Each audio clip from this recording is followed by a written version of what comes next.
It's 4 o'clock on a Monday, and you know what that means. It's time for another exciting episode of Taxi TV Live. This week, starring special guest star Mr. Bobby Borg. Yeah! And thank you, band. Thank you, fake audience, and welcome to the show, Bobby. I love that thing. I know. Every guest I have laughs at that thing.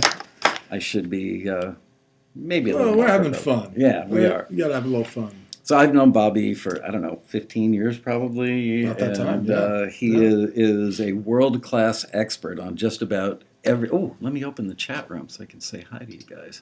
There you are. All right. Bobby is amazingly expert at just about every topic under the sun as it relates to musicians. And he wrote this book, Business Basics for Musicians, came out end of last year, roughly? Yeah, September, yep. And I've been trying to get him on the show, but he also teaches at Musicians Institute, so it's tough to get him out here, and I'm guessing you're off for Easter. Yeah, I've got a 2-week Easter break, yeah. Nice. So, yeah, I'm enjoying it. So, as you may or may not have seen in the email, he's a former major label, independent, and DIY recording/touring artist with over 25 years of experience. He's a graduate of the Berklee College of Music with a BA in Professional Music and UCLA Extension with a certificate in Marketing Management and Project Management. He serves as a music business educator at MI in Hollywood and the University of Los Angeles, UCLA, and also arranges educational programs with institutions overseas. As a music business and A&R consultant to managers, labels, and supervisors, Bobby is also a prominent guest speaker at music industry events, and he's a regular contributor to international music business publications as well. He's the author of the aforementioned book, and I don't have the other one here. I meant to grab one, but Music Marketing for the DIY Musician. Yeah, Music Marketing for the DIY Musician, which we featured on the show before, and I know I've got one sitting here somewhere, but not within arm's length. He was also elected the vice president of special events for the American Marketing Association in Los Angeles and was awarded the Volunteer of the Year. Not more importantly, but interestingly enough, he was also the drummer in the band Warrant and has toured all over the world, played on a ton of records, and his classes at the Road Rally every year are just like jam-packed. So we're really, really glad to have you here today. Yeah, thank you. You're welcome. I always laugh because I don't really need to be here. I could just let Bobby go and he could teach his road rally class and I could go have a beer or something. Anyway, welcome you guys. There's Ken and Mark and Tune Up and Bubbles and Peter Rahill, Mitchter, Washington State. Hello, Mitchter. Score Crazy. Anyway, hello, all you guys. Welcome to the show. Glad you joined us on this Easter week. Hope you guys had a great Easter. Yes, absolutely. Yeah. So let's get right to it. Okay. We were talking before we went live about managers, momagers, and Bobby has a new category, which is boyfriendagers. So explain what that one is. Yeah. It's a boyfriendager? Okay. Yeah. Well, it's pretty obvious. But yeah, we obviously all know what a manager is. A manager helps with the day-to-day decisions of an artist. And I guess a momager is, obviously when a parent gets involved in managing a daughter's or a son's career. And a dadager, of course, is somebody that gets involved and manages their son's or daughter's career. Well, a boyfriendager is when the boyfriend is managing the artist's girlfriend. And that's essentially what it is. Should I comment on how I feel about those things? Well, I think it's kind of obvious, but the interesting thing is with a momager or dadager, you're stuck with them because they're genetically bonded, whereas a boyfriendager could result in a broken relationship a week later, so you might get lucky. Yeah, but still, I think the common thread is that oftentimes in those particular situations, the boyfriend or the momager, etc., they forget about the boundaries. They allow too much emotion to get in the way of the actual career. And that sometimes causes them to act, incorrectly or over passionately And you know, and in this business, I mean, even though it's a business of heart and art, it's also a business that requires a lot of thinking and, you know, and critical thinking, and obviously, you know, risk analysis as well. It's not I was just, doing critical thinking. it's not just go for the flow, you know, just you know, see what happens. I mean, it's a business like any other business, right? And you can get stuck with the most well-intentioned person. That's something I've seen that you're even more expert than I. And you mention it in the book, that there are these different levels of managers. There's the, you know, not just the momager or dadager, but like the well-meaning friend manager or somebody who's got a little something going on. Can you explain kind of these tiers of managers? And then we Yeah. can talk about how that even hooking up with somebody who's got nothing but the best of intent and even business chops could end up being problematic for you down the road. Yeah, absolutely. So I've been through all of these different levels that I'm about to explain. So first, management should start, and I know that nobody really wants to hear this because everyone feels that they need help, but management or good management should start with the artist itself. So first and foremost, you need to think about, you know, what is it that you can do for yourself. And there's plenty of tools out there these days and plenty of resources where you can actually start to generate a little bit of interest. You know, I have this little phrase I use all the time. It's called attract attention to those that can help you by first helping yourself. So the first level, again, is, you know, DIY, doing it yourself. The second level would be, you know, perhaps you have a friend that's graduated from business school, or maybe you have a local club booker that is dealing with booking bands a lot on a local level. Or I should say, you know, maybe someone with that experience and is not currently doing that anymore and has time to work with you.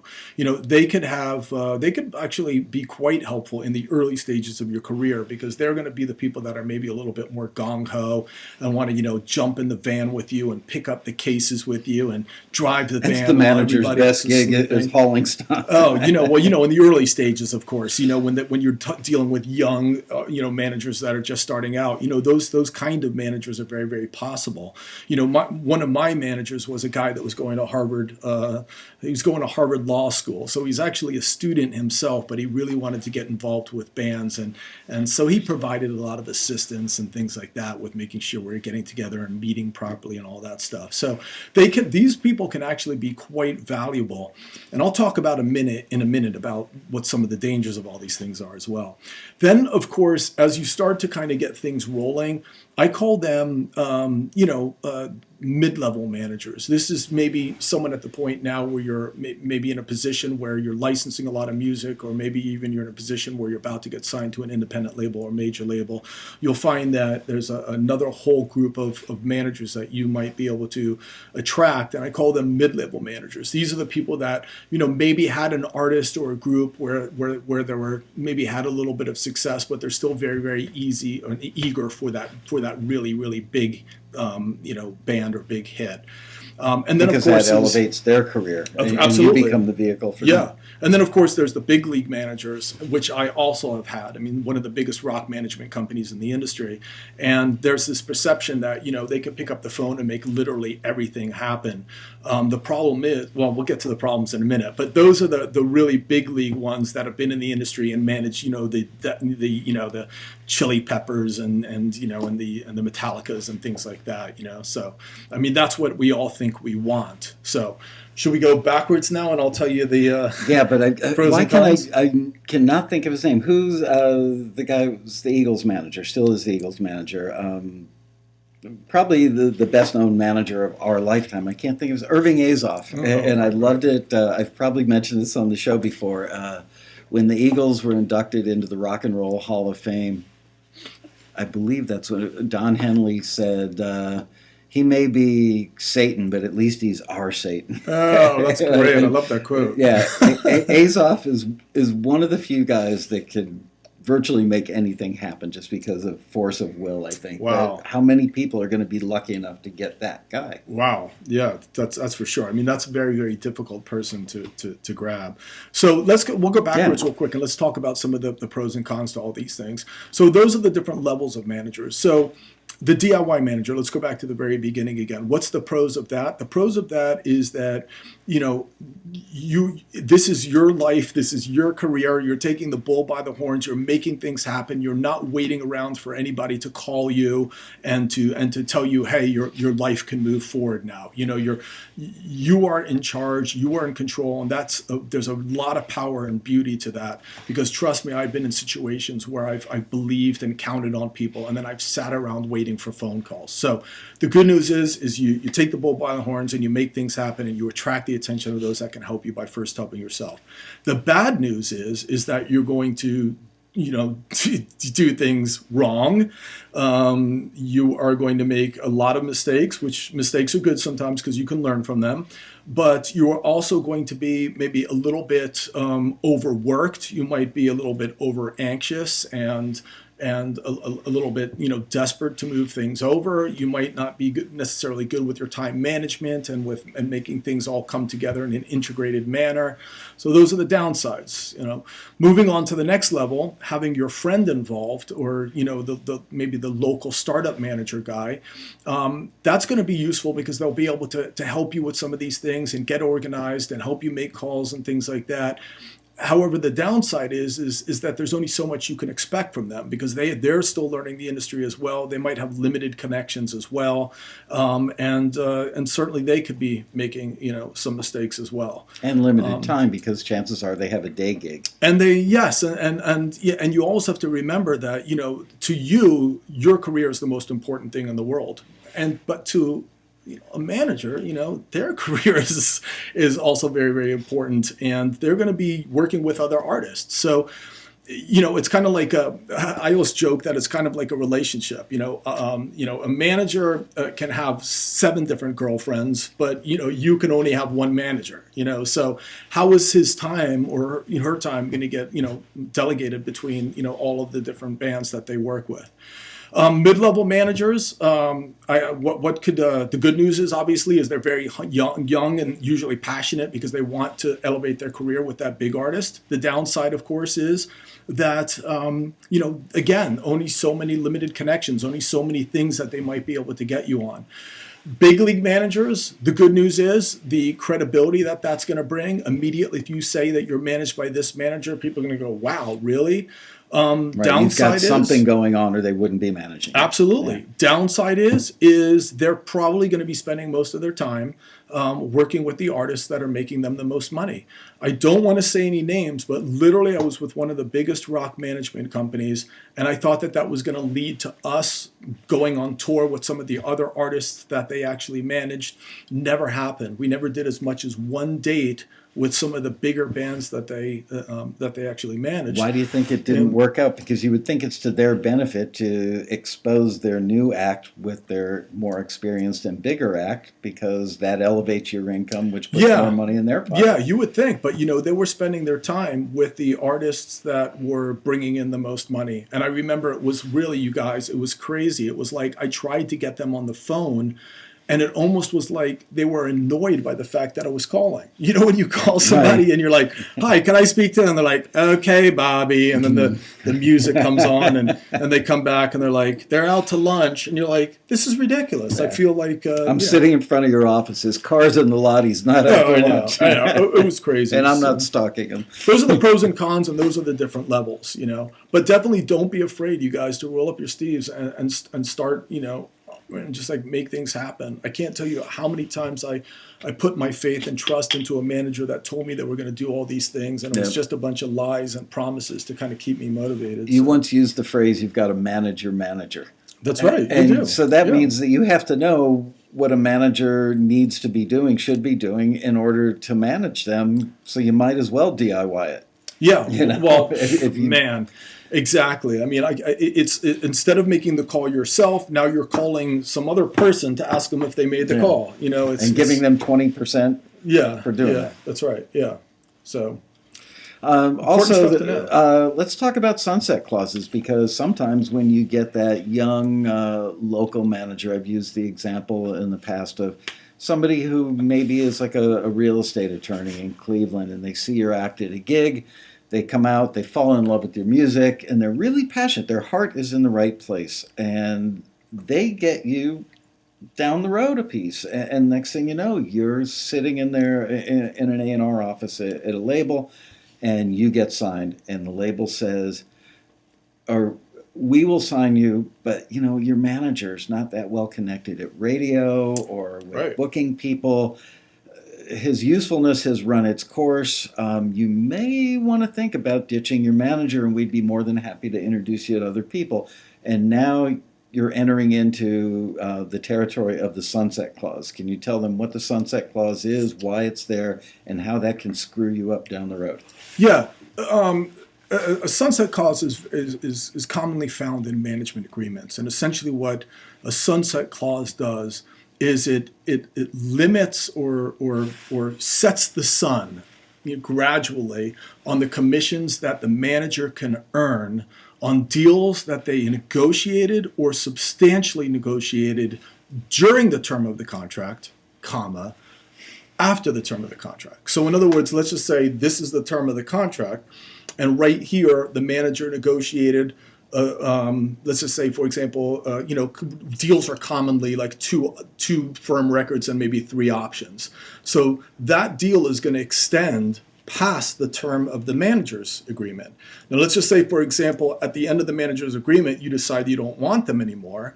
Well, again, the manager should get a commission on every one of those records afterwards, unless there's a sunset clause that says how, after the term, the records that you record are going to be handled. So in other words, a sunset clause sets the limit on that. So maybe it would go from 20% on albums that he participated in when he was your manager during the term, and then afterwards, maybe on the next record, it will go down to 10, and then on the next one, it will go down to 5, and so on and so forth. I mean, a sunset clause can be negotiated in a number of different ways. The way you just said is pretty typical. Pretty typical, right? And then you're screwed because you really don't want to hurt this person that was helpful in getting you down the road and getting you in that door, making Right. things happen.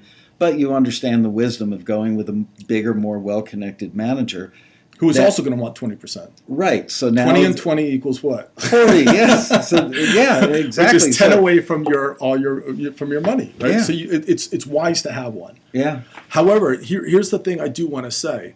I'm going to play devil's advocate here because, I mean, Okay. this is kind of important. Let's look at the other side of it. Let's just say I found an artist, developed them, worked with them very, very hard, got them to the point of getting a deal, and then they want to fire me. Now, how am I going to feel about, if I go into a situation where I'm going to work with an artist for 4 years and not get paid, and then the first thing out of their mouth is, oh, but, we appreciate your time and help, but we want to figure out a way of how not to pay you after the term of your agreement when we fire you. Yeah. So it's a very sensitive issue, you guys, and you have to handle it very, very carefully because you can piss off, the manager. And sometimes at the early stages of your career, what you really need is people on your side and people's help. But here's a way kind of around this. Let's just say, for example, you don't get a sunset clause, in case you're panicking about sunset clauses, and you run into a situation where you fire your manager, the term is up, right? There was no sunset clause, so he's going to keep on still earning his full commissions. The new manager that comes in, if the new manager really wants to work with you, potentially what that manager will do is cut their commission on the deals on those whatever records are left and lower theirs so that you don't have to take that much of a hit. So maybe what they'll say is, look, I'll work for 10% or whatever so that the total's only 30%. And then what we'll do when he's out of the picture or when those albums are done, then I'll go up to my 20. So that could be possible for the manager that wants to go that route. But I've seen 2 cases in 40 years of being in the industry where the so-called baby manager or your friend manager who got you in the door and the label wanted you to go with the bigger manager, where the bigger manager liked the younger, less experienced manager enough that they offered that person a gig in their company and gave them maybe 5 or 7% of the whole 20. And it was a smart move for the junior manager to be affiliated with an Irving Azoff or Absolutely. something. But that's a pipe dream. I mean, I've seen it twice in 40 years. Yeah, no, that's also another possibility. And that, again, is a situation where the young manager that you get that's able to take you far enough but not to that next level, if that manager is really smart, he might try to actually partner with a larger manager and kind of just sit under the umbrella of that larger manager and now partner with that management and still continue to manage you. That's also one of the very big possibilities as well. It also cools them out and makes them feel better about taking a smaller percentage because they're getting a benefit in another way, which is, all right, yeah, at least now I'm working with Irving Azoff and I know that my career stands a much better chance of taking off. Yeah. So there's give and take and benefit. Yeah, absolutely. There. Definitely. And these things are common, by the way. I have a friend, this is a crazy story, real quick. I have a friend, great guy, can't mention any names, of course, but this guy actually found this young artist, 13 years old, very, very talented, started working with them literally for 4 years. He was trying to get me to come out to shows and things like that. Finally gets him signed to Universal, actually. And then the mom steps in, fires him, and decides to be the momager. Ooh. And he is just so upset about it because he literally spent 4.5 years of his life trying to get this kid signed and all his spent money on him. I bet Universal's not all that happy to have gotten a momager out of the deal either. Yeah, and so and things aren't going necessarily the best for that artist, unfortunately, right now. So it's crazy. It's crazy. I mean, there's a lot of music is an art, which is a heart, the heart, it's all there. And there's a lot of emotion involved. And I think the hard part is for people to understand that it's a business like anything else. And sometimes marrying those two things together is very, very difficult for people to understand and grasp. And a lot of times people talk and ask questions and respond to things with emotion more so than a sense of business. It's tough to not be emotional, especially if you were that manager that got involved with the act because you're so passionate about them. Absolutely, right. And there's a certain level of paranoia. I think in order to be a good business person, or especially a good manager, you have to be paranoid to some degree because you do have to be surveying what's in front of you and looking over your shoulders at the same time. That's right, yeah. So, yeah. All right, let's move on to copyright basics. The book did a great job of talking about all this stuff. I mean, we could do an entire 90-minute show on just copyright stuff. And a lot of these guys are pretty sophisticated and know, but I especially want you to address, don't be afraid to take it down to the starter level because we may have viewers that are just getting started. Okay, yeah, I think that's important. So let's talk about basically what a copyright is, kind of the short version of that, and then we'll move on to length of copyright and other aspects of it. Yeah, sure. Well, if I could, I'm going to back it up just 2 seconds because obviously copyright is a topic under music publishing. So maybe if you don't mind, I'll start off and say, what is, music publishing? Okay. And music publishing is the business of songs. It essentially means to make your music available for commercial sale to the public. It deals with everything from actually, pitching your song to collecting the generated incomes from the songs, to policing the songs to make sure that nobody's using them illegally. Right. Now, when we always talk about music publishing, one of the things that we also always talk about is copyright. Why? Because copyrights are the legal rights that constitute protection of your songs. So a copyright or a song is almost thought about in the music industry the same. So sometimes my friends say, what did you do this weekend? Oh, I wrote a couple of copyrights, because essentially when you write a song, you're creating a copyright. And a lot of people don't understand that. So as soon as you take an original idea from your head and you put it into some sort of tangible form, a copyright is born. And that copyright gives you an exclusive bundle of rights under Section 105 of the United States Copyright Act, which is the rights to reproduce, the rights to distribute, the rights to publicly perform, and the rights to create a derivative work. These are rights that you get just by virtue of creating the copyright. Now, one other thing, immediately you're going to say, well, how can you prove it? Right. Now, the important thing there would be you don't have to go ahead and register every single song that you write because you'll go broke. So what you want to do is when you're about to publish your songs, prior to publication of songs, or maybe at least within 3 months after publication, you want to register your copyrights with the United States Copyright Office, which then gives you 3 more rights. And that gives you the rights to, or the presumption of ownership. It gives you the rights to file an infringement, and also gives you the rights to something called actual or statutory damages, which is a little complicated, but essentially says that if it did come to an infringement case, a judge would be able to either issue a statutory damage or an actual damage as well. So what is a copyright? A copyright is essentially the original compositions that you write.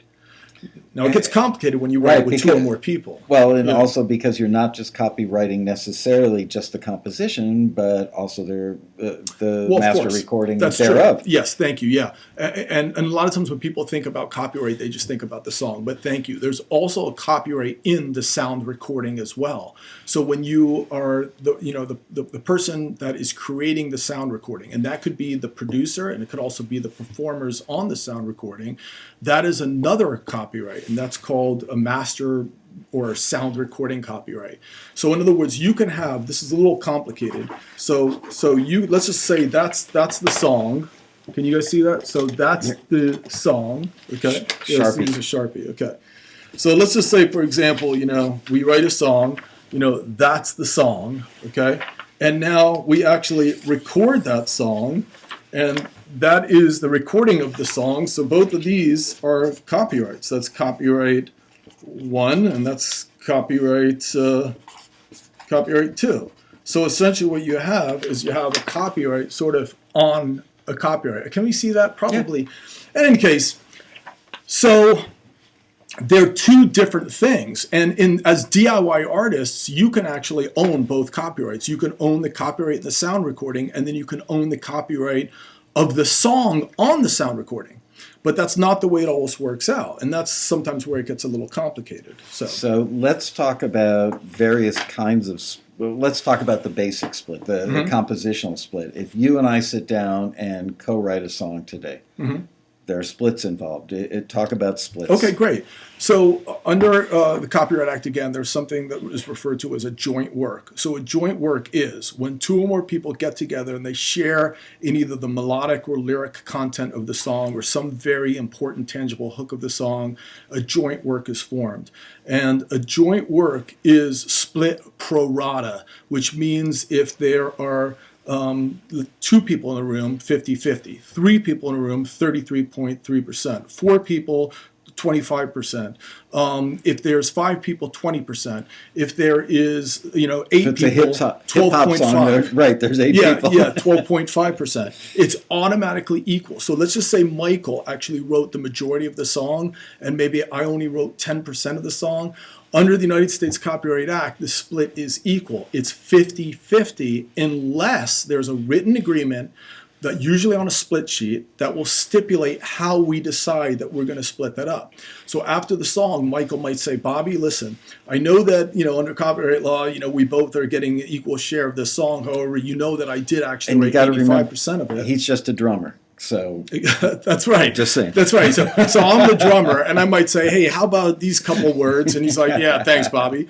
And but he wrote the majority of the song. Even though the split really should be 85-15, it would be 50-50 under the Copyright Act. But we need a split sheet that's going to say we're separating at 85-15. And is there some standard form split sheet that people can find somewhere and use, or do they just create a piece of paper that says, Mary Had a Little Lamb, or title, obviously, right. Another title. And on this day, Michael Lasko and Bobby Borg sat down to do a song, and we've come to this agreement that it's 85-15.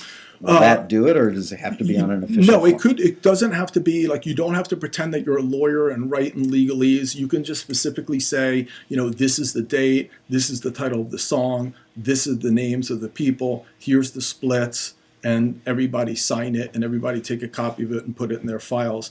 If you are with the PRO, a performing rights organization, we could probably talk about that later. You might want to write what your PRO is, you might also want to talk about the master rights there as well, and so on and so forth. You can actually just Google split sheet, and you can find some pretty useful ones online that you can download. It's actually rather simple. So now let's get into the sound recording. Yeah, go ahead. No, I was just going to say. I'm sure that some people can make this more complicated. Yeah, but they're it can called be, attorneys. Yeah, attorneys. But you can keep it rather simple. So now let's say you and I are co-writing buddies and we go to Rob Shirelli's studio and Shirelli hasn't even heard the song before and he records the master and we didn't talk to him before the session. We've got no prior agreement and maybe he's getting paid for it. Maybe he's doing it as a freebie because he's our friend and all of a sudden we have a hit with the song, and not that Rob would do this, but anybody could come out of the woodwork and say, whoa, whoa, whoa, whoa, whoa, I own the master. Exactly. I own Yeah. 100% of that master. Yeah. You guys wrote the song. So let's educate them about that. So we'll talk about this as well. So first of all, you should never, and though this is very, very difficult because again, as musicians, we let our emotions get in the way, but you should never enter into any business situation without first talking about business. I mean, so to actually just record and not say anything because you think it's really great that this guy wants to record you, so you don't want to sound like a jerk and start talking about money or bringing up business and you just kind of wing it and go for it. That is wrong. You should always sit down and just say, look, this is totally awesome that you're working with me. However, let's go ahead and talk about, some of the issues involved here. Am I paying you? Or are you going to end up wanting to own part of the master? Or are you going to end up wanting publishing? You have to talk about these things. In any case, to go back to your scenario, supposing that you didn't, the person, a sound recording copyright is the person that is actually helping to create the sound recording. So the producer would be entitled to an ownership in that sound recording, but as well, the people that are performing on it as well are also going to own a portion of that sound recording as well. There's certain rights, obviously, to the performers on that record as well. In a particular situation where you're signed to a record company, contractually the record company is automatically going to say that we own the sound recording. So if you go in, let's just say, for example, and you make a record with a big record label or with even an independent label, they're most likely going to own the master recording of your songs. So you own your songs, but they're going to own the recording of your songs. In any case, it's very, very important that you're clear that there's two separate, distinct rights that need to be discussed and talked about first so that there's no misunderstandings. Very, very important. Now, what happens, let's say you and I go to somebody's studio and we don't sign any agreement and we assume that we own the master, which we don't necessarily, and you know what? Let's say that we signed an agreement and the engineer / producer now owns a third of the master. So it's you and I that jointly own the copyright on the composition, and we are three-way partners on the recording. Now let's say that 2 years later, you and I take the Pro Tools file or session and we go into my studio and we alter it and maybe alter it significantly. Does that person still own a third, or does the percentage change because we've done work post the original session? Yeah, I mean, essentially, so what's happening there, and this is where all of this starts to get a little bit complicated, but essentially, if you guys remember back when I was talking about the rights, the exclusive bundle rights you get under Section 105 of the United States Copyright Act, where you get the rights to reproduction, distribution, public performance, and a derivative work. You might have wondered, what's a derivative work? A derivative work is a work derived from another song or another master recording. So if we were to take that master recording and derive a new master recording from that master recording, even though the original content is still there. Yeah, that person would still have a claim and ownership in that as well. But does it get lessened to some or any degree because now, before we were equal third partners and now you and I have done significant work to the derivative, do they get a smaller percentage? Not unless there's a written agreement that stipulates that. Okay. Good stuff to know. Oh, yeah. It's actually pretty complicated, too, as well. It can get very, very confusing. But I think the key to all of this, because you guys might be getting a little bit confused and frustrated, because when you go into a studio, one thing that we all have to do is get our work recorded. So when you go into a studio and you work with a producer, you have to sit down and you have to say, how do you see this all? I mean, do you think that you want to own part of the sound recording, or do you feel that you should own part of the songs? and and so on and so forth. This needs to be discussed. Now, we should also talk about maybe producer agreements too, because that's also very, very important. And let's talk about Yeah. from that. Is the producer being paid for their work by the hour when you're working with them, or are they working on a speculative basis? So look at both of those ways. Yeah, that's such an awesome question, and this is probably the number one question in the consultations that I do, especially at Musicians Institute. When students come in, this is the number one area that they're confused about, and usually starts off something like this.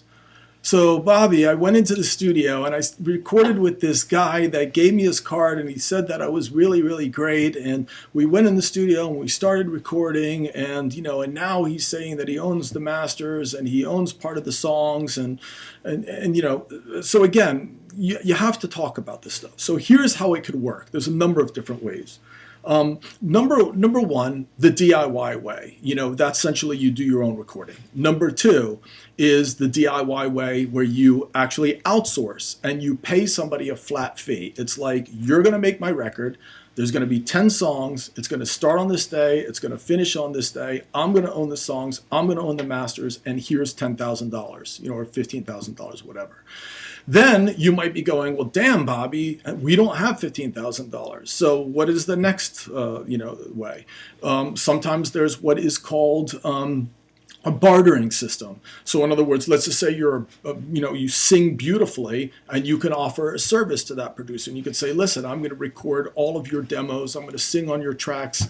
And then what you could do is, every time you come in and sing on my tracks, I'll record, a song for you. So service for a service. Service for a service. In fact, I have a client I just spoke with that a top tier actually producer said, come over to my house, teach my daughter guitar, and every hour after you teach her, we'll go into the studio and we'll lay a track. He recorded a whole album that's probably worth $35,000 or $40,000 for essentially teaching his daughter. I hope that kid can sing like a lark. Yeah, that's an unbelievable. And so the situations do happen. It's not just me making this stuff up, of course. Then there's what's called an on-spec deal. An on-spec deal is where you just find, with the grace of God, you find somebody that has a studio, is in between sessions, is out in a club, happens to spot you and says, wow, I think you guys are amazing. I just want to bring you in and help you out and record a couple tracks, for free. In those particular situations, again, you have to talk business to make sure that it's actually for free. And those are called the on-spec deals. And I wouldn't go around looking for those things, but they do happen.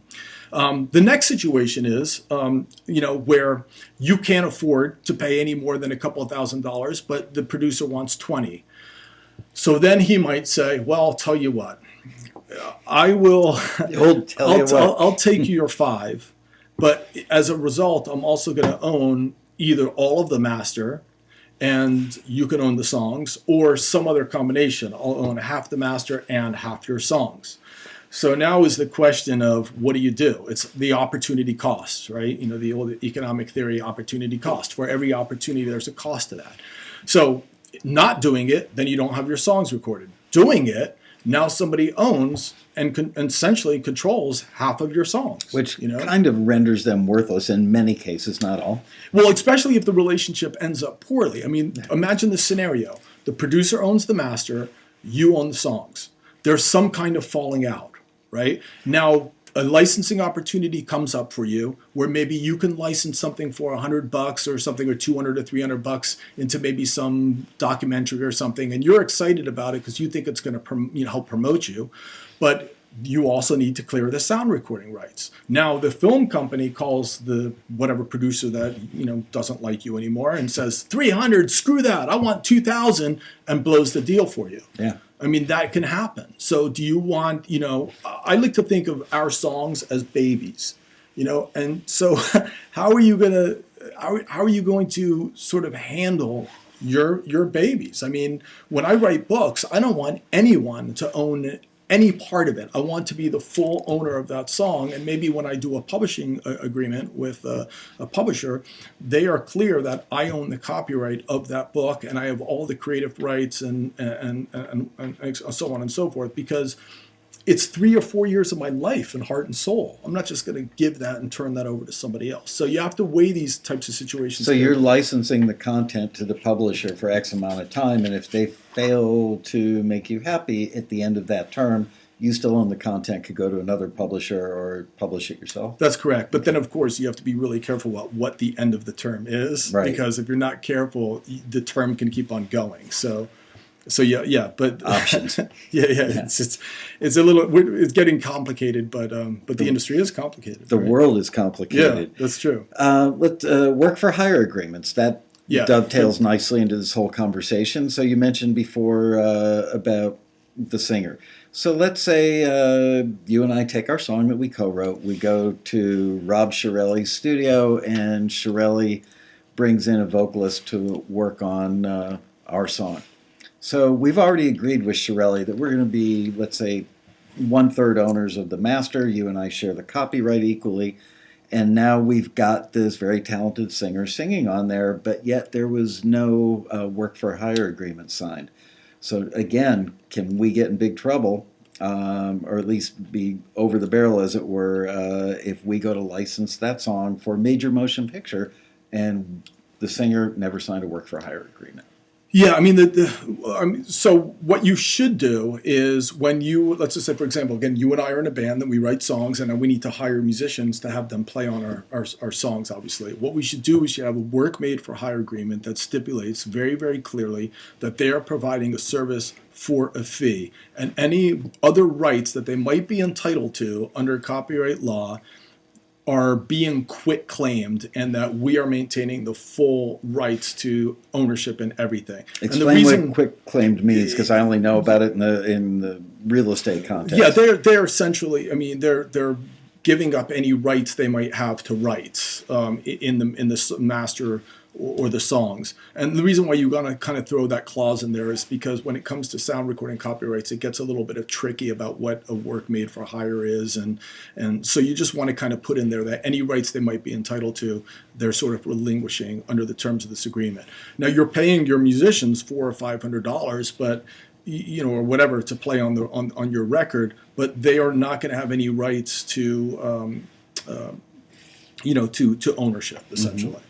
So this is very, very important, and a lot of people forget to actually do this. And it's a little embarrassing. And a lot of people, a lot of creative people, and I get this, a lot of creative people aren't great business people. So it's very difficult for them to start a session out, a creative process, by saying, oh, by the way, we need to get this straightened out before we move forward, because they're afraid that other creative person isn't going to like them. Right. And you're going to clear the whole thing right from the get-go. Yeah. And now, to be clear, if you guys are getting a little confused here, I just want to be clear that there still will be some rights to the performers on the recording for the digital performance of that sound recording over the internet. Let's just say a non-interactive radio like Pandora. So when the music is performed, there's certain royalties that will be due to those performers directly to them via an organization called Sound Exchange. So Sound Exchange monitors the stuff, collects that money, and distributes it out to the performers? Directly to those performers, of course, that are registered. They, of course, have to register their compositions, right? Or have to register their performances on those compositions. And so Bobby was just mentioning, if it's a non-controlled, like you don't control the playlist, the songs come up randomly. What if it's something like Spotify where they're not random? Is it treated differently? Or is it only in the case of internet radio where the songs come up randomly? Yeah, Sound Exchange monitors the digital performances of non-interactive digital performances, so it would be treated differently. Wow, very complicated. It all really pays is. squat, sadly. Yeah, well, it's fractions of a penny. I mean, I don't want to again get into the details, but I was with a relatively large group, and and had records out on relatively large record companies, and the money that was collected for me over several years and sent to me via Sound Exchange was pretty sad looking. So it's not horribly significant unless you're getting a real lot of digital radio love out there. Right, and a lot. Yeah. Oh, I wanted to mention, I saw Tim Walter in the room. He mentioned he was out here at the Create Music Academy in February. Do you know, Tim? I saw your email in the back end of our forum, like this past weekend or the weekend before. I never look at the forum stuff. I'm pretty inactive on the forum, other than the occasional post. So I'm so sorry I missed the fact that you were out here. But if anybody needs to get in touch with me, just let the staff know, and they'll let me know. But don't use the forum as the pipeline to Michael. So again, my apologies for not seeing you when you were out here. Okay, let's talk about creating, recording, and marketing budgets. Let's just talk about the creation of a recording budget and how to manage the project. I know you've got project management chops, which is a very difficult. Everybody kind of thinks that they can do this on their own. And then when it's time to allocate the budget, let's say you've got 20 grand and your goal is to make a CD, print actual physical CDs to sell at your gigs, and you're going to go to disc makers or whomever. And how do you create a good recording budget? What are the rough percentages that you would allocate money to, and how do you stick to it? Would it be just for the recording budget, also for the marketing and let's everything talk else? about recording, and then let's talk about how they didn't allocate a single penny for marketing. Okay. Well, I mean, it's always, I mean, yeah, I mean, you can't, you have to ask yourself, how much is it that you have, of course, and, and that money could have been generated through money that you saved. It could be money that you generated through a Kickstarter campaign. It could be money that your uncle lent you. It could be a bank loan, whatever the case is. You have this money, and let's just say, for example, you have 20K. So, I mean, if you were smart and sort of thinking about all of the things that you needed to do, you would first write a list of all the different things. So for example, a good way to do this is to break the project into different groups. So for example, I mean, if you had, I think if I write, I have to write backwards, right? Are they going to see it? Honestly, I don't know. Let's find out. No, you can write normally. Okay, Because if you can write backwards, I'd be really impressed. So, you have your recording. So that's essentially what we're going to do, right? Now, what can a recording... You don't have to write backwards, but you do have to write legibly. Yeah, okay, right. Well, that's all right. That will work, yeah. So you have your recording, of course, right? Sorry, that says recording. Now you have to think, how can we break recording into various different levels? So for example, we might want to break that into... let's just say, for example, the basics, So we might say this is the basics, which involves everything from, laying the tracks. We might want to then include maybe even mixing in that. Then the next phase, we might want to break that into the mastering and distribution. And I'll show this to you guys in a minute. It's probably not going to be very legible, sorry. So we have our recording project, right there, right? Okay, so we have our recording project, and then you break that into different groups, right? You have your basics and your mixing right here, and then the next phase might be the actual mastering and the actual manufacturing of the product itself and distribution. And then notice how there's two more things over here, and we have to actually then think about the marketing, right? You have to include that in there as well. And then finally, maybe the execution of that. Like marketing is, very all-encompassing. God, is this making any sense? Remember the T-shirts that used to say "Plan ahead" and the word "ahead" was falling off the edge? Right, there you go. That's right there. That's that box. So you have your marketing and the execution as well, and then you start to break down these things as well into different tasks. So, I mean, you definitely have to, you look at the whole project from the beginning to the end. You don't just say, oh, let's start recording, because potentially you're going to run out of money and you're going to mismanage your money. Right? And frankly, I'm having done, in between working on big records, I would work with local groups, and they never came in with a budget. No. And they would just blow it all on... 5 hours on a guitar solo. Yeah. Rather than taking home the rhythm track and having the guy work out the solo for hours at home, and then coming in, taking 3 passes. So usually it's killed in the first box.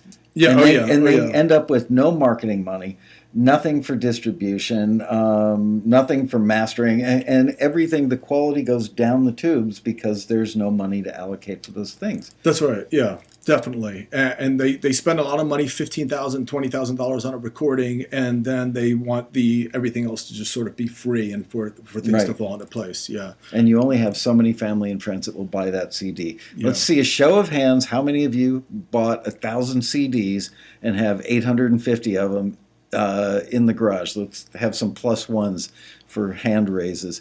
If you, in fact, have more than 85% of the CDs you pressed up in your last project sitting at home. Yeah, there's probably a lot. And then even in this day and age where maybe a lot of us are not making CDs anymore, how many USB flash drives? How many download cards? How many flash drive bracelets do you have laying around? Or even if you don't do the physical product at all and you're just releasing it digitally, then it's not enough just to have your song on Spotify or iTunes. Is anyone now listening to it? Is anyone hitting it? Is anyone downloading it? Is anyone streaming it? So you have to to generate interest in your material and let people know that it exists. And that's how the would art you of promotion. how would you do that? Because that's the big question is promoting my music. And people don't know, and they think that they can put up a Facebook page and set up a Twitter account and send out a little bit of social media, and that thousands of people will flock to their latest project. What would you do if you were them, and that's exactly where you are, is you've got a finished project now and you want to market it online? What are some of the techniques you would do? Yeah, well, good. I mean, promotion is more than just the internet. Of course, we all think that, promotion is internet. You have to think of promotion as maybe a spice cabinet. There's a lot of different types of promotions. So there is publicity, there is advertising, there is internet, there's word of mouth marketing, there's guerrilla street marketing, there's radio promotion, there is sponsorships, there's direct marketing, there's face-to-face selling, and there's also sales promotions. So you have this big mix, and I talk about all this in my book, Music Marketing for the DIY Musician, but you have what they call a marketing mix of strategies. And what that essentially applies is that you don't cook with just salt. What you want to do is want to throw a little pepper in there. You want to throw a little, roasted tomato, whatever. You want to kind of use a combination of the things that are going to get the results that you want. Now, what results do you want? You want it to reach your target audience. So who is your target audience? What is their demographic, psychographic, geographic profile? And I know that sounds all complicated, but what that means is what do they do? Who are they? And what do they care about, and what areas do they live? So obviously you want to make sure that you get all of your stuff on the social networks that your fans frequent. You want to put it into the consignment stores that your fans frequent. You want to play the clubs that your fans frequent. You want to promote in the right websites that your fans frequent. Marketing is very scientific, and it's not about doing. Marketing is about doing the right things. And the danger that exists today with all the tools is people get too caught up in the tools, how to use the tools. But the important question is, why are you using the tools? So very, very important concepts. By the way, thank you very much, you guys, for some of these comments. Some are very funny, some are very interesting. Some are very, how can I say this? Somebody was asking about my hat. It says Armani Exchange on it, and It sound exchange. And these were glasses, because someone says, I'm trying to figure out what's on his head. So I had my glasses like this on my head, like that. And yes, and Michael commented earlier. He said that it looks like I'm going skiing. It looked like he was a ski jumper. Yeah, because he's very sleek and streamlined. That's it. Clearly ready for the outdoors. By the way, on my diet too. I've been eating boiled chicken breast for the last month. Really? Oh man, I feel sorry for you. But in any case, it's a little bit colder for us wimpy California people out here. Yeah, it's got to be like 58, 59, 60 outside. It's really chilly. Yeah. Let's go back to producers for a minute. Something that I remember seeing a lot, and I know people are still guilty of this in today's world, is producing your producer. it's like managing your manager, but in a bad way. You hire somebody because you don't feel that you've got the chops to effectively produce your own material, or the objectivity maybe. So you hire a producer, but then everything the producer does, you have to get into a debate with them. Why did you do that? I don't really, that's not what I envisioned when I wrote the song. And a good producer will always be sensitive to the artist's vision, but a good producer will also argue the point that, no, that's going to make it sound dated. So this is a huge thing that you're talking about. yeah, I mean, again, this is a whole other show. But Yeah. people that hire a producer then walk all over the producer throws his or her hands up in disgust and at some point just goes, I give up, whatever you want. And then when they're all done, the person whose project it is, the artist, is like, dude, you did a crappy job of producing my thing. Yeah. Well, I'm going to answer that question by also telling the story, a very, very quick one as well. I had the Take your time. We're doing great on time. Oh, okay, perfect. I had the opportunity to work with a really, really great producer. And, we did our due diligence. I mean, we met with a lot of producers. We kind of vibed them. They came into the room, they listened to the material, and we listened very carefully for what they said they envisioned the songs being, or what their ideas or thoughts were. Some people were just like, nope. Some people were like, that's pretty interesting. And then some people we just got a good feeling about, but we definitely did our homework and we went with that person. Now, when you make that decision, you need to trust the process, right? Even when you're challenged. But there were times when the producer would say, okay, you see these 5 songs? Okay, take the intro from this one, put it here. Take the chorus from this one, put it here. Throw out everything else, and that's going to be the song. And you're just thinking like, oh my God, are you kidding me? And you trust the process, and sometimes if you're hiring the right person, you just might be unbelievably blown away with what comes out of it. So the whole idea of hiring a producer is take you to the next level. So you might have to challenge your comfort level a little bit and trust. Now there is the point though where you're just going to have to say like, no, that's not me. So. Again, I think a little bit of research up front is usually very helpful. Listen to what the producer has done before. Do you like it? Talk to some of the artists they recorded before. What do they have to say? That is the most critical thing. Nowadays we don't have the geographic boundaries that we had in the past. If you live in Peoria, you pretty much had to find somebody within 20, 50, or 100 miles of where you were because you had to go to their studio. Well, you don't have to do that anymore. So much is done online, moving files around, that the world is your oyster. But if I were going to hire a producer to work on my stuff, I would say, can you give me 3 or 4 clients' email addresses so I can write to them and ask them, what was your experience? Right. Was this person easy to work with, true to your vision, elevated your vision, which is what you really want? Absolutely. Without making me feel like a piece of crap in the process.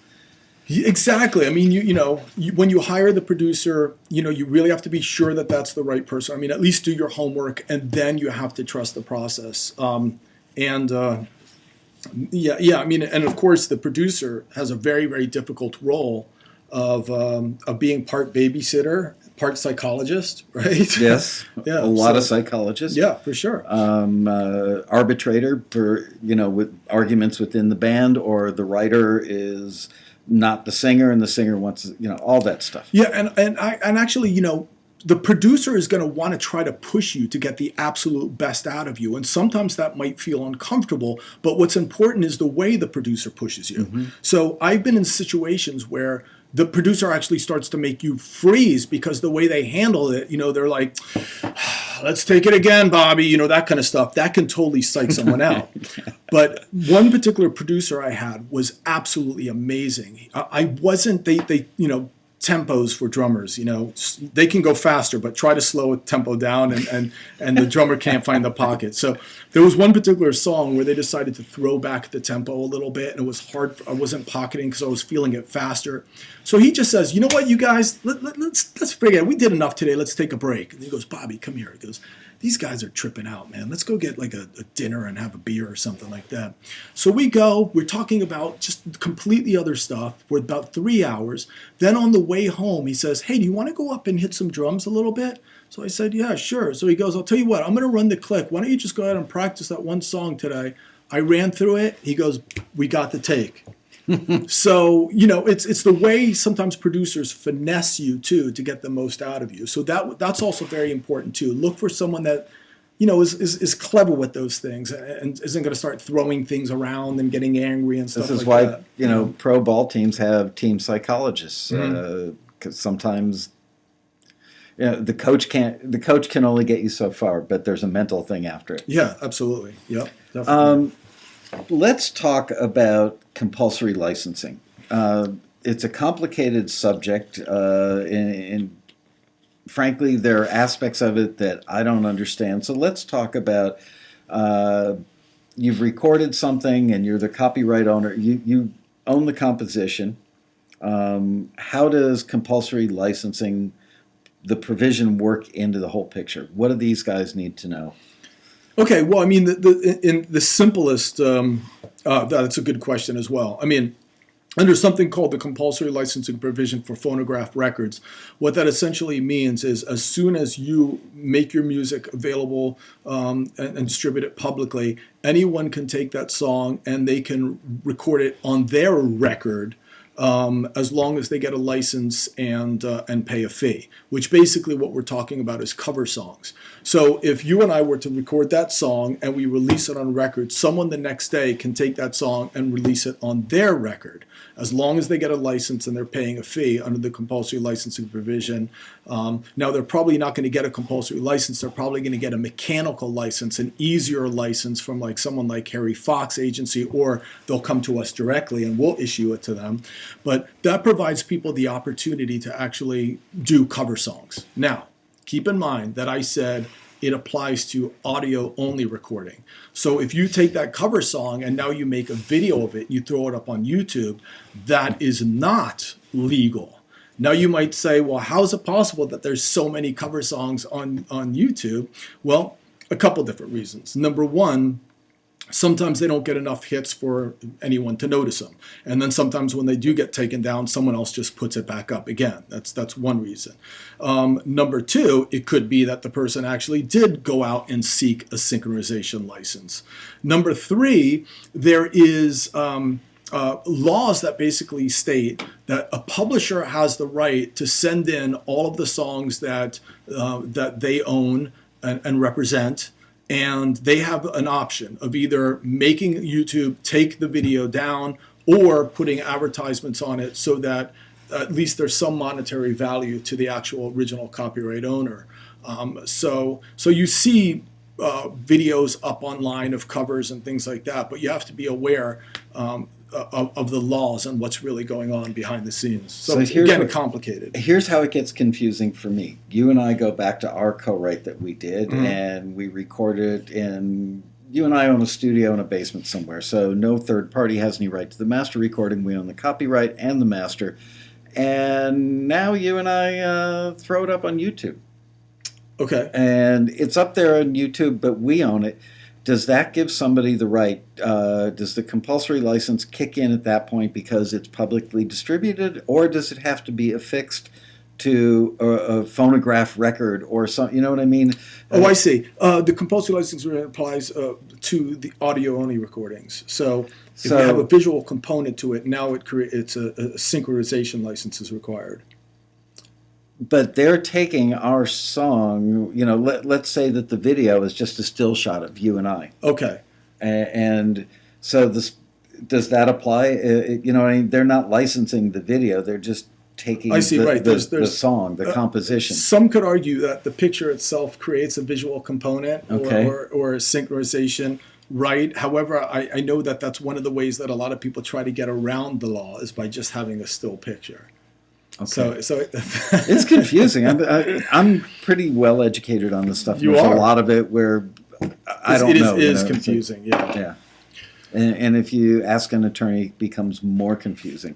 Your show goes from what, 4 to 5? 5:30. Oh, 5:30. Okay, Yeah, awesome. so we're going to do some Q&A in a little Okay, bit. good. We'll And give by some- the way, you give guys, some I also books. want to tell you that we are going to give away 3 copies of this today. 4 copies. 4 copies. Oh, okay, wow, that's awesome. So hang around, and we're going to probably ask you guys a couple questions, and then we'll pick somebody, right? Yes, That works? Okay. exactly. Okay, so copyright registration. I get asked this question. The rules have changed a little bit. The fees have changed since I used to be really up on this stuff. By the way, I think that the coolest part about this book is the indexing of topics is unbelievably granular. So there's literally anything you need to know, you can go exactly right to it. It's not a book that you have to read cover to cover. You can pick a topic and go, okay, entertainment attorneys. And everything is broken out. There's like a page or half a page or 2 pages on each thing. So, I mean, just the table of contents alone is like 14 pages. So it's really amazing. Is, yeah, I went through the whole book. As you can see by my tabs, I went cover to cover on the book over the weekend and this morning to prep for the show. And what topic was I just on? Copyright registration, right?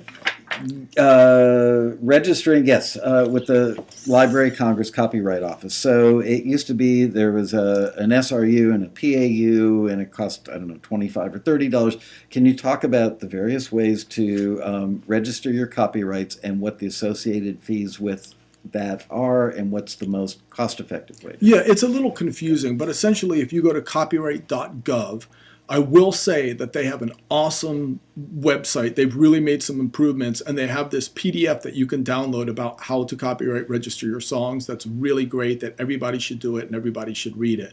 But essentially, the fees are $35. And by the way, you should all register online, because that's the best way to actually, it's the most efficient, and you'll save money as well. And it's somewhat faster. The Yeah, and it's Copyright definitely Office is faster. really slow. Yeah, definitely. So if you actually write, let's just say, for example, I write a song by myself. It's one song. It's written only by me. I can register that for $35. If there's more than one writer and you're going to register online, it's going to be $55, I believe. But now you might ask. You got that right. Yeah, because trust me, even for me, you guys, even though I write the book on this stuff, I mean, the things change sometimes so often that it's hard to keep track yourself. But essentially, the best way to do this for people that are just starting off is, rather than register, songs singly, the best way to do it is, if you and I are co-writing and you and I are writing 10 songs, register those songs under a collection of works. So what that means is you're registering your 10 songs under some title, which, let's just say, could even be the title of the record if you wanted to. So you pay $55, you register a collection of works under this title, and then the works are listed underneath that registration. Is there a limit as to the number that you can include in that collection? No, I don't think that there is a limit to it. So you could hypothetically take your entire catalog of 1,258 songs and do it? Well, the important thing is that we want to make sure that are the same co-writers on each one of those songs. Yeah, because if there's ever a particular situation where there's maybe someone else, then you can't. Right, but let's say that we've got 128 songs that you and I did together. We could put all 128 on there. That's I'm gonna say, you know what? I am not 100% sure. Neither am I. And I'm totally okay with saying when I'm not 100% sure about something. I'd rather not say yes, absolutely sure. But this information is so easy to just quickly find out by going to the copyright.gov. And by the way, you can also pick up the phone as well and call an operator, and they will talk to you and answer your questions. One thing I will say that I'm sure about is there's a limit to the file size, the number of songs that you can actually download or upload. onto their server. So I think that might create maybe the limit Right. in which in what you can actually do. So when you're going to do that, send in really low res files because you don't need to send them a WAV file Right. to register your copyright. You need to or send your a sample recording. copy of the work just so they have that on file. So that's really the best way to do it. And the best way to do it is prior to the publication of the work. So whenever you're going to make your work available to the public in some way, I mean, I would go through the process of registering it. I mean, these are your babies. I mean, you want to protect them. At least you want to make a public announcement that, hey, everybody, this is my song, essentially. So it's good business practice. One of the things that I've actually learned from our members, the guys who do a lot of short instrumental cues don't bother to register every one of them or any of them sometimes. And I'm not endorsing or saying it's a bad practice either way. I'm neutral on it. But their argument is, why should I go ahead and register these things? Because the chances are the majority of them aren't going to earn any significant income. And those that do earn income, it could be $5 a year, $100 a year, $300 a year, 27 cents a year. So very often they feel that it's prohibitively expensive compared to the income and the small percentage that are going to earn the income. And when they farm the stuff out to a publisher or a library, they're going to register the stuff anyway once they either have an exclusive publishing deal or do a retitle. So Totally see where you're going with this. yeah, it makes sense in that case. Whereas if you're writing songs that you're pitching to Beyonce, you definitely want to register that stuff. I get it. I mean, obviously, it goes back to this economic theory, opportunity cost. You kind of always have to weigh the opportunities and the costs. So what you're saying, or the scenario you're suggesting, I say every year when I pay $1,000 or so on insurance. I've never been in one accident in my life, and probably have spent out. Knock on wood. Wow. Thank you. Yes. I'm a very careful driver, but I spend a lot of money, like we all do, on insurance. I've never been in one accident and don't intend to ever be in one. But I'm paying all the money. Why? Because should anything happen, or if somebody ever hit me, that's going to be the time where you're saying, man, thank God that I did the right thing and took the right risk protection. It's in the long run, potentially it could be a lifesaver even. I mean, so I'm almost one of those people that like to balance, risk. And who knows, the one song that you wrote, some producer that you worked with might take it and get it pitched, and then maybe claim that, they were the writers of it. And now you're having a little bit of a dispute, but you have the copyright registration in your hand, and you can prove a whole lot of things that you need to prove in an infringement case. Like you can prove access, which is very important, which means that the producer had access to you, and so on and so forth. That's another chapter in the book. I got a call a couple of weeks ago, or an email or letter from a member who was a very nice gentleman that was at the Taxi Road Rally, let's say 3-4 years ago. He got up and performed a couple of his songs that had very specific storylines. And at the end, a gentleman walked up to him and said, "Wow, I really liked your stuff. Let me shake your hand. And I'm an author." "Oh, okay, nice to meet you. Thanks for the compliment." And now, a few years later, a movie came out. And I won't mention the movie, or the movie was derived from a novel. The novel is one of 18 novels by this author. So the former or current Taxi member reached out to us to say, "Yeah, can you see if this guy, the author, and the guy whose book spawned the movie was actually at the road rally? Because I think I might have met this guy." Wow. Because the movie that came out that was derived from the book happened to have two storylines which were virtually identical to what my two songs were. Wow. At the road rally. So, of course, we advocate. They were looking for access, right? Proving access. Right, and of course, we always advocate for our members. This is why Bobby knows from screening here for years. We keep very meticulous records of everything that goes in and out of here, so that if a member was ever infringed, we've got great backup to show, look at that, we did send it to this record company or that person. Wow. So in this guy's case, there was nobody by that name that was either a Taxi member or a guest that attended the road rally for like 2 or 3 years in a row on either side of that thing. So I think it may have been coincidence, but Yeah, Wow, that that's would be a interesting. great. If we had found that that gentleman who was the author whose book spawned the movie was at the road rally at the same time that this other gentleman performed, that would show Sure, access. they could have claimed access, right? Yeah. Yeah, that's interesting. Yeah, it's all fascinating, interesting stuff. I mean, definitely. I mean, all of this stuff you guys isn't to to put you into a stage of fear or paralysis. I mean, you still have to keep on creating your art and working with people.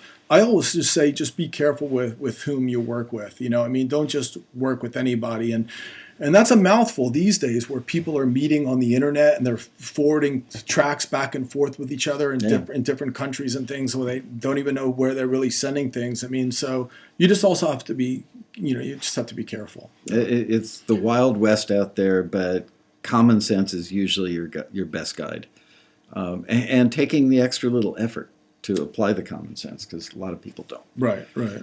All right, let's take some questions because we've got like 15 minutes to use up, and we will give away some books. It takes a minute; they're like 20 seconds behind us. So, Okay. dum dum dum dum dum. Here, I'll play some sound effects for you while we're waiting for questions. All right. Just where's a good sound effect? There we go. There's a question. Yay!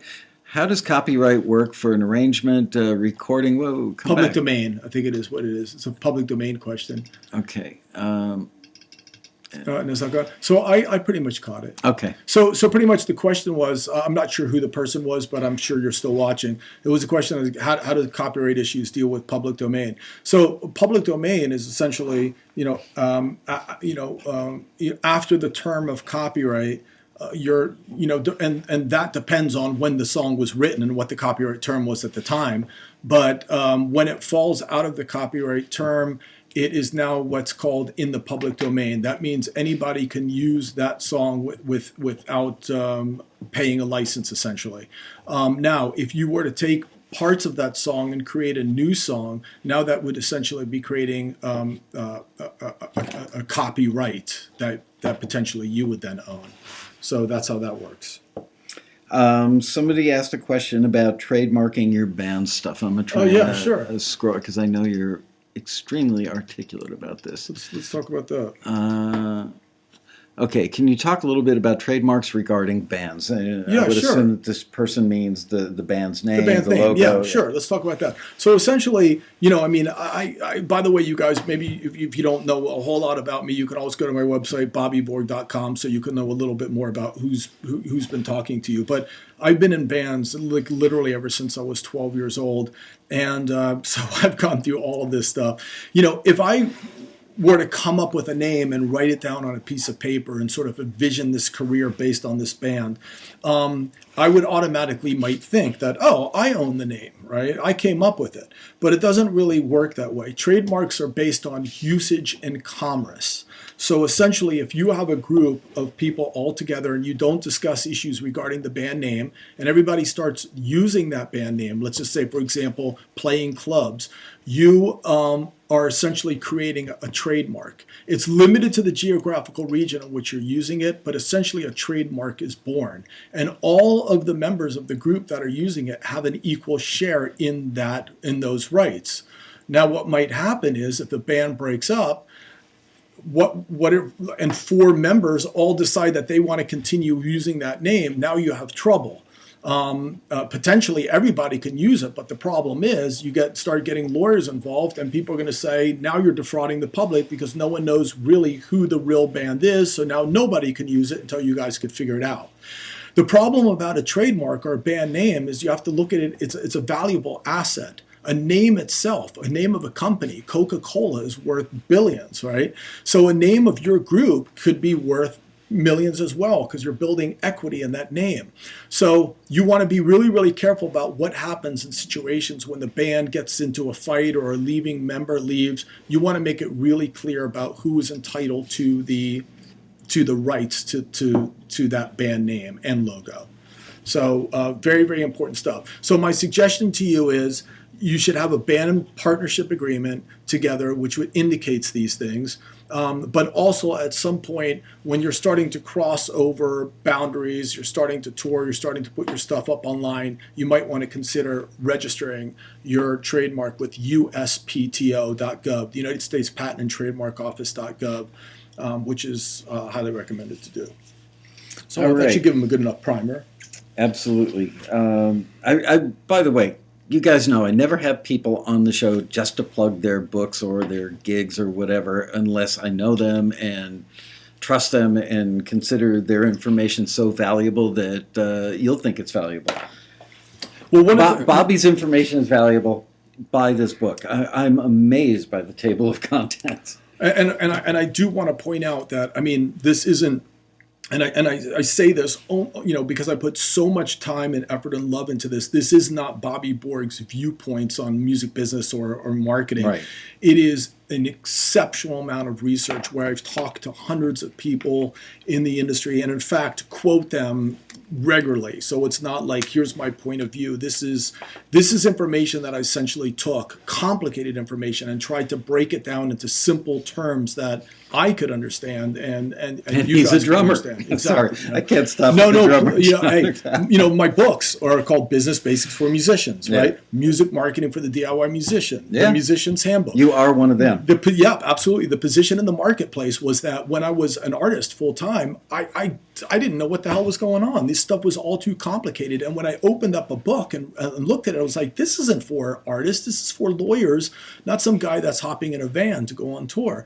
So it became my life passion to try to take complicated information and simplify it so that, so that you can get back to doing what you love best, and which is music. Right? Absolutely. I've said this 1,000 times that from the day I entered kindergarten until the day I graduated college, I would look at textbooks and I would get a knot in my stomach. I thought I was dyslexic or something. I realized years later, I went back to speak at my alma mater, and after I finished speaking, I went over to the bookstore and I pulled down every marketing book that was on the shelf in the bookstore. And I sat there for hours looking at them, and the knot came back. And since I started Taxi, I've read 800 marketing books. I understand them much better than any of the textbooks because they were written by professors to impress other professors, not by somebody who developed a deep understanding and then regurgitated it for the common layperson. Exactly. It's a huge world of difference. Yeah, so you have to understand who your target audience is, obviously, and write for that target audience, right? I mean, I can throw around lots of big terms that maybe my professors would be impressed by, but these guys out here are not professors of marketing at USC, so. Somebody asked the question: do we hurt ourselves by using Creative Commons licenses? I think actually, I could tell you stories of where Creative Commons licenses have actually led people to some pretty cool gigs. I believe it's Jonathan Colton, the story regarding that independent DIY artist that had actually some music up on the Creative Commons website. And what happened was somebody that was doing a National Geographic, I think, feature about the World War II, went to that site because he was looking for just temp music, found his, used it on the tracks, decided he loved it, and then called them and said, hey, we want to use this for real. So we want to license it. And so, it actually got him an opportunity. So it depends on what you stipulate in your Creative Commons license. I mean, basically, it is, I understand it from the layperson's perspective. Creative Commons means anybody can use it as long as they're not profiting from the use. Is that a simple explanation? Yeah, it's essentially what it's doing is it's providing you a way to give people like limited rights to your music. So you might be able to say you can use this as long as you don't use it for the purpose of profit, or you can use this as long as, should you actually get a distribution deal on your film, then you contact me and then you get a license. So it's provides people an opportunity to get exposure, and it provides people, some sort of feeling of protection because they're just not throwing stuff up there and people are just grabbing it. There is an understanding between both parties about what they can and cannot do. Somebody brought up the question before that if they put their stuff, going back to the compulsory license, And we were talking about having it affixed with video by being up on YouTube. What if somebody merely puts it up on SoundCloud? Right. Does that mean that it's published and public Right. and therefore available for compulsory Right. license? Here's a funny joke, you guys. Michael introduced me by saying I played in the group Warrant and I played with Beggars and Thieves. I am the the one of the, obviously, in some cases I'm also a co-writer, and I actually put my own song on my SoundCloud, just as a way to just kind of say, hey, you guys, if you want to hear my stuff, enjoy. And SoundCloud took it down, and they said, "This is copyright material." And I'm one of the guys that owns part of the copyright. And but and it's funny because I wasn't thinking about this, but as the record company owned the master, and they're like, "Nope, you gotta take this down." So. Yes, you have to be. SoundCloud is actually a little bit more aggressive about doing this. So definitely, if you write a song and you're using parts and bits and pieces of other songs that have not been cleared, technically it could get taken down, or legally it could get taken down. The question is will they find it? I assume eventually they will, but there's just so much stuff up there that that's why you see people getting away with it. But a lot of people get away with speeding and they don't get caught too, right? I've never speeded my entire life, ever. Never, never, never. Somebody asked the question, should I register my music before I submit it to music libraries? I think we kind of covered that one already. Yeah, I mean, in short, why not? I mean, it costs, it doesn't cost a whole lot to register 4 or 5 or 6 or 7 of your songs before you start doing your sort of campaign of getting it out in the world. I mean, if it's going to make you sleep better and it's going to give you sort of the feeling of that you've done the best practices in the industry and you followed best practices, then why not? Somebody else asked, who sets the fee for compulsory licenses? There's actually what's called the statutory mechanical licensing fee, which is currently 9.1 cents per song per record. It's set by a panel of copyright judges, all technical, complicated stuff. The mechanical rate used to go up every 2 years, but then it's at a stalemate where it hasn't gone up, I think, since 2008.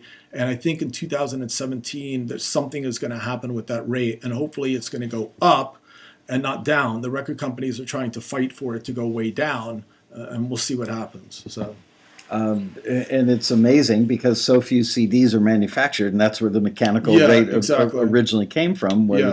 You could make decent money if you got 9 cents a song and you had a song on a record that sold 10 million copies. That's a lot of money. Yeah. Oh, yeah, absolutely. And a lot of people didn't understand the difference between a mechanical royalty and a record or artist royalty.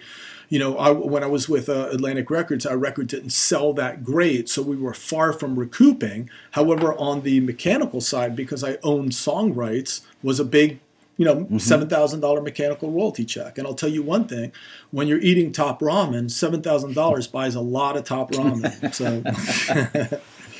All right, a couple more questions, and we're going to give some books away. Register your band name as No Parking and try to get reimbursed for past tickets. Okay, that was a joke, not a question. That's Get okay. it? How do you collect mechanical royalties as a DIY musician? All right. Well, there's a couple of different ways. Again, I'll do it by scenario. Essentially, in the United States, the record company, the person licensing the song, can actually directly send you the fees directly, or you can have an agency like Harry Fox collect for you. Now, let's just say, for example, I am going to put a cover song on my record. Usually, Harry Fox, which is a big mechanical rights licensor, in many cases, they're representing that song. So you could actually prepay in advance for a certain number of copies. So, for example, if you go to their website right now, Harry Fox Agency, and or it's called HFA now. If you go onto their website and you start an account, just pick any tune, and then just go through the process of clicking on it. We'll say, what's the name of your record company? How many units do you want to license? Is it going to be for digital download or for phonograph record or for streaming? And then boom, it pumps out a price. You prepay it and you're done. So that's how. Okay. I don't want us to answer this question about Cobalt specifically, other than to say I've heard largely good things. Can DIY collect from HFA, or do you need an admin? I think you just covered that, right? Yeah. All right, let's give some books away. And I don't have a moderator on the forum today. Lisa is out sick, so here's what we're going to do is I'm going to run my pen up and down the chat room. Don't start going me just yet. Hang on a minute. And I'm going to shut my eyes and land on one, and I'm going to say, okay, McGaith, you've got a book. Send an email to lisa@taxi.com with your name, your full address, and your phone number, and we will send you out your copy of Business Basics for Musicians. And we've got awesome. four to give away. Yeah. So here we go. Everybody who would like one, type in +1 and hit your return key. And when I see them start to come in, I'm going to scroll up and down. Very scientific. There we go. Okay. What did I land on? It's already gone. What did I land on? Jesus, it's going really fast. Annie Eddie, I think it was. Whoa. Let's go back. Wow, they're coming in. Yeah, Anna Edie. Okay, Anna Edie got one. Okay, now I'm going to... This is yours. Should I sign it? Yes. Anna? Absolutely. Okay, I'm going to do another one here. I'm going to take my cursor into it. Boom. Jesse Peck.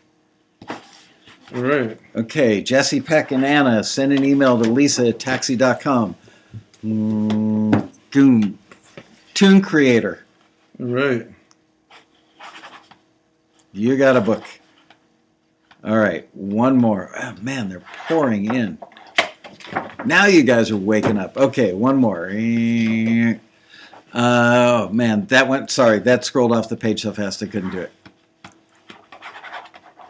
Yeah, that one I saw. Sorry. It's weird. It's like the top 3 names are stuck. I know. It's really weird. Okay. Where's my thing?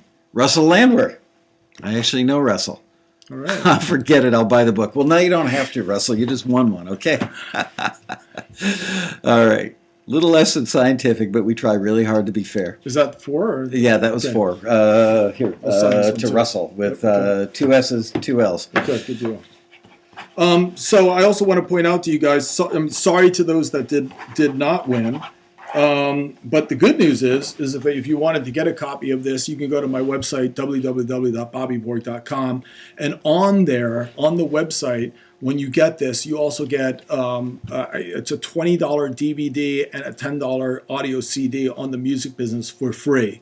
So, you go to the site and you buy the book for $20 and you get like another $30 and some cool stuff. So, and just so you know, the email that I sent you guys earlier today telling you about the show actually had a link to the book, and it links to the book on Bobby's site. So, cool. Yeah, so that way if you don't remember bobbyborg.com, you can just go back to the email.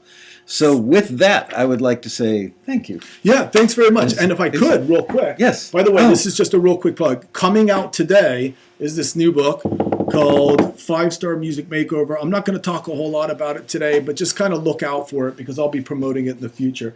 And I hope that I see you guys at the Road Rally. I literally look forward to the Road Rally every year. He kills it at the rally. This guy, I always had people stopping me in the hallway. Borg's class was amazing. Awesome. You can tell why. I look forward to seeing you guys this October at the Road Rally. It'd be really great to have you out in Southern California, for those of you guys that live out of state, and for those of you guys living nearby, please come over and come to the convention. I mean, I still think all the conventions I go to, that's definitely one of the best ones. Thank you. It does a really good job. So we worked very hard, and it's very gratifying because the day before the road rally, I want to kill myself. The day of the road rally, I get very zen-like, and I feel like it's going to happen with me or without me at this point. And then after the road rally, we all bask in the glory of people learned a lot. Yeah, it's a lot of fun. So I hope you guys make it out for sure.